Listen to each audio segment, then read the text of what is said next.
Hello everyone and welcome to the Green Man channel. Hope you're doing good and well. So it's time for another one of my top 10 album countdown lists in a particular subgenre of metal, and this time I'm tackling power metal. So if you've asked me even just a few years ago what I think of power metal, I probably would have said to you it's actually one of my least favourite subgenres in metal. But I think that's changed, and it's changed in the last few years because I've discovered a lot more power metal bands and power metal albums in the last few years. I still consider myself a bit of a novice when it comes to this subgenre because I feel like because I've only been properly exploring it in the last few years, that even though I've known some of those classic albums from, the 80s and 90s, it's still something I feel like I've not properly given time to. Even now I'm discovering some of those classic albums, even from those classic bands. So do bear that in mind when it comes to me counting down this list, that this is coming from my own personal experience of this subgenre. Your lists are likely to be different, particularly if you have a lot of experience within power metal or if it's been one of your favourite subgenres since ever. But what I really like about power metal personally is its offer of a light contrast to a lot of other subgenres of metals, which tend to be very dark, very melancholic, or very angry. The likes of death metal, black metal, doom metal, all very kind of dark, and their themes are also tend to be very dark and hellish. Whereas power metal provides a lighter contrast both in themes and executions. It's exciting, it's exuberant, it tends to be over the top. A lot of people would say it tends to be quite cheesy as well, but I love the kind of fantastic elements of power metal, and I love that it provides that brighter contrast because it's very uplifting and it will get you into a better mood, normally, for me anyway, than some of the other subgenres of metal do. So that's a reason that I think I've come to love power metal a lot more over time. Anyway, enough of my waffle. Let's crack on with my top 10 power metal albums of all time. Coming in at number 10, we've got Helloween's Better Than Raw, a late 90s release from the legendary German band.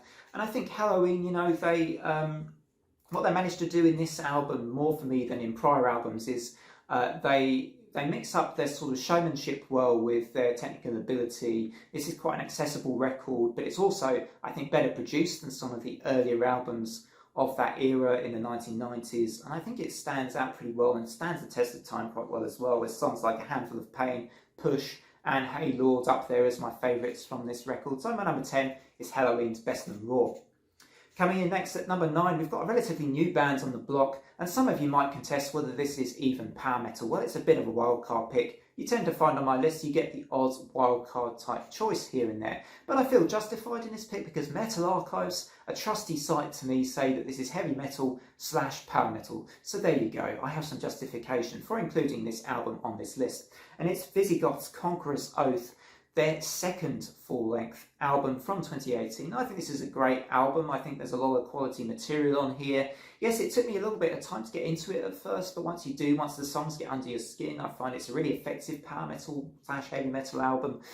Certainly does have more of that traditional sound. It might sound a bit more akin to a power metal album that came out in the 80s, because I do feel it has that classic sound somewhat. But with songs like Warrior Queen, Traitor's Gate and Salt City, this deserves its mention, I feel, in this list. As a more recent band, always good to have new bands coming and keeping metal alive, and I think Visigoth are one of these new bands that are doing that within this sort of style of metal, and that's why they're number 9 on my list, Visigoth and Conqueror's Oath. Coming in next at number 8, we've got Rhapsody of Fire and Power of the Dragon Flame. They're actually known as Rhapsody when this particular classic album came out in the early 2000s. And I have a confession to make that I've not known Rhapsody of Fire very long at all, perhaps 6 months or so. And therefore you might contest actually again whether or not I should include an album on this list. I've only known that long. But however, I really enjoy this album, and I feel like out of the albums I've heard from them, this is probably my favourite, so I thought, let's give this one a place at number 8 in my list. My personal favourite tracks on this one, probably the title track. I think it's Night Rider of Doom, and When Demons Awake is another song. A lot of the songs that sort of, I think, in the earlier part of the record are my favourites. I really enjoy this. It's kind of got a bigger sound, a symphonic kind of sound with lots of choir arrangements in to make the album sound even more epic and bombastic. It's a really good album, I think, this Power of the Dragon Flame by Rhapsody of Fire. Coming in at number 7, we've got another new band that I personally just love, and I've listened to all their albums. There's not a single album from this band that I don't love, and that's Frozen Crown, with their fourth album, Call of the North, which for me built on what they teased with the previous albums, the previous three albums, and then delivered something which was well refined, really good writings and melodies on here, and a perfect execution. Absolutely top-notch performances from all the members of this band. I think there were 5 members at this point. They now have 6 members with their latest release, War Hearts. Do check that out as well. That's a fantastic album too. But Call of the North, I think, is just, you know, as far as more new age power metal goes, these guys are fronting the charge for new age power metal. And if you're ignoring them just because they're a new band, then frankly, you're stupid. Check out this band because they're fantastic and they really are worth your time. Coming up next, I'm picking Avantasia's first album, Metal Opera Part 1. And this is the first of this supergroup's 2 metal opera albums. And I prefer Part 1 to Part 2.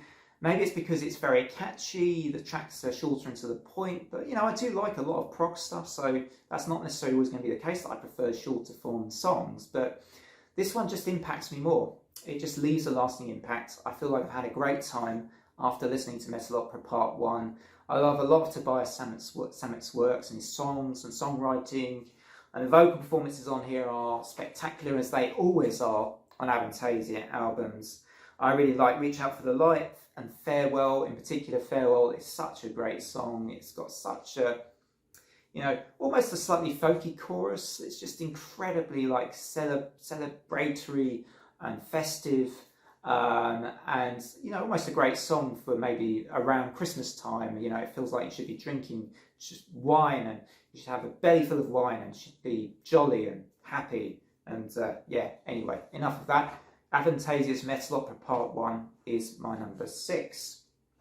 Coming on number 5, we've got Blind Guardian and Nightfall in Middle-earth, an absolute classic within the power metal genre, and you know, a band that managed to adapt a really epic work by Tolkien, that being the Silmarillion, and doing that successfully. I mean, I would not think any band, you know, could do this successfully, adapt Tolkien's works into power metal, but adapt it into good power metal as well, and make it have almost like these sort of, you know, it's got a medieval and folky atmosphere to it as well, which works perfectly with Tolkien's works, I think, with a lot of the themes in the Silmarillion and the sort of the, you know, capturing that first age feel from the Middle-earth era that this is kind of all based on.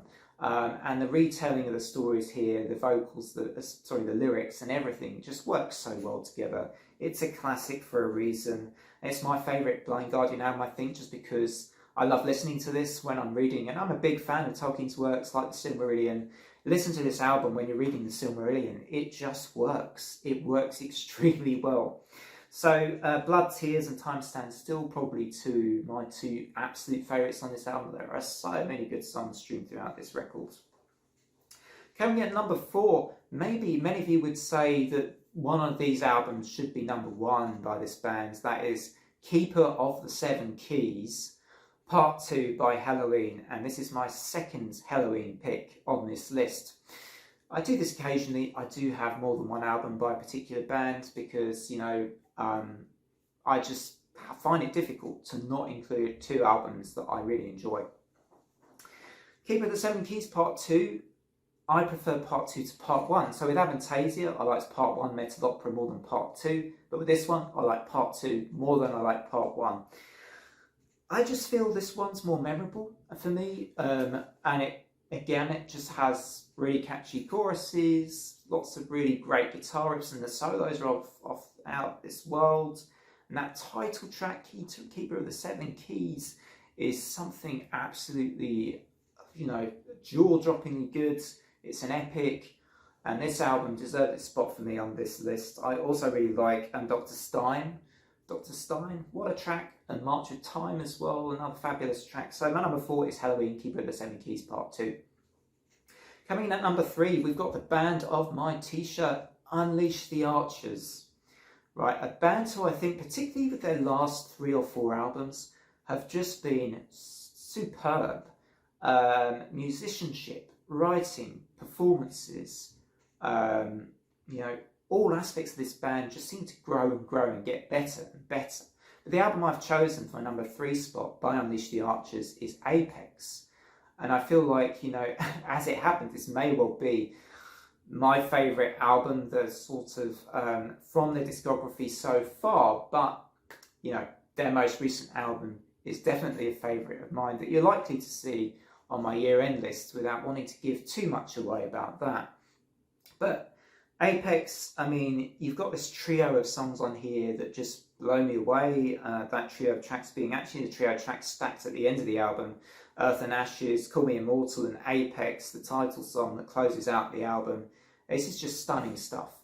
And, you know, again, if you're one of those people that won't listen to anything that's new, you're really missing out, because I think Unleash the Archers with Brittany Slayes as this absolute force of nature at the sort of singing. Her vocals, you know, they're not always as squealy as a lot of power metal vocalists' vocals are. They are in a somewhat lower range quite often. I think that really provides such a great contrast to your classic power metal setup, but does so very effectively. The songs are always exciting, the melodies are great, and the solos, often another thing about Unleash the Archers I love. Scott Buchanan's drumming is something I always shout out as well with Unleash the Archers. I think every time there's something I spot about his drumming that I just think I really enjoy it, and that's why Unleash the Archers Apex is my number 3. Now my number 2 is a band that, you know, they could be called symphonic metal or power metal. When I left them off my symphonic metal list, lots of you complained, but they're on my power metal top 10 albums list, because this is an album that I think is very much in their power metal era. You know, when they had Roy Khan as singer, and they just had back-to-back great power metal inclined albums. This is Karma. This is the album Karma from 2001. I know many of you would choose albums a bit later than this, in their sort of mid-2000s era, right? The sort of the epica, you know, kind of albums that I'm sure many of you would choose ahead of this one. But something about Karma, I know what it is. It keeps me coming back to it. And, you know, that wasn't intended as a play on words so much, because obviously the song Karma, I think it has a lyric, you know, about sort of karma coming back to you. And it's awesome. That song is so good, and I just love it. And I might even I'm seeing Kamelot later tonight, so I might hear that song later tonight as it happens. And I hope I do. It'll be Tommy Karavik, of course, singing it, but what a great song. So I love The Spell. I've already said I love Karma. Elizabeth Parts 1 to 3, again, fantastic songs in this album. This is just the album I keep coming back to with Kamelot. It's just my favourite. I make no excuses. I love this album. It's why it's my number 2.